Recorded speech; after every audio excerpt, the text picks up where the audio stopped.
Hi viewers, Voice of Vasu 77. This is my YouTube channel. Please watch and subscribe. Press the bell icon to get more videos. India Bharat మన దేశానికి ఇరువైపులా రెండు అణుబాంబులను పెట్టుకుని కూర్చున్నాం కదా. అది ఎట్లా అంటే పక్కన ఉన్న పాకిస్తాన్, ఇక్కడ బంగ్లాదేశ్.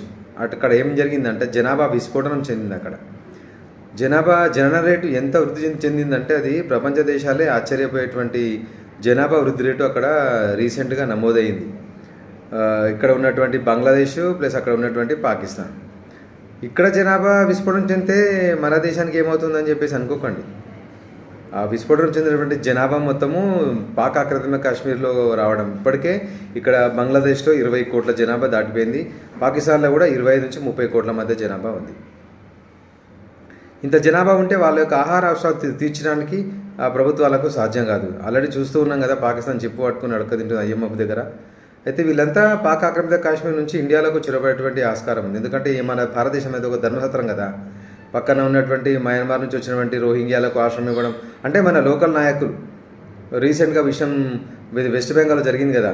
ఒక బంగ్లాదేశ్ నుంచి వచ్చినటువంటి ఒక మహిళ ఏకంగా ఒక గ్రామానికి సర్పంచ్ అయ్యి మళ్ళీ ఆమె ద్వారా 1500 మందిని ఆ గ్రామం లోపల అధికారిక ధృవపత్రాలు, ఆధార్ కార్డు లాంటి, ఓటర్ కార్డు లాంటివి ఇప్పించింది కదా. ఎందుకంటే మన ధర్మసత్రం కదా మన ఇండియా. ఇప్పుడు బంగ్లాదేశ్లో కూడా 20 కోట్ల జనాభా వరకు వచ్చిందంటే ఆ యొక్క పాపులేషన్ మరి ఇక్కడ వెస్ట్ బెంగాల్ పైన ఎఫెక్ట్ పడుతుంది. ఎలక్షన్స్ అప్పుడు అక్రమంగా మన ఎట్లయితే ఈ మన గాజా లోపల సొరంగ మార్గాలు ఉన్నాయో అట్లాంటి సొరంగ మార్గాలు ఏర్పాటు చేసుకొని మన బంగ్లాదేశ్ నుంచి వెస్ట్ బెంగాల్కు ఎంటర్ అయ్యి ఎలక్షన్ టైం లోపల ఓట్లు వేసి అంటే అక్కడ బంగ్లాదేశ్లో వాళ్ళకు ఓటర్ కార్డు ఉంటుంది, ఇక్కడ పశ్చిమ బెంగాల్లో కూడా వాళ్ళకు ఓటర్ కార్డు ఉంటుంది. అది ఎక్కడ దాకా వచ్చిందంటే అస్సాం దాకా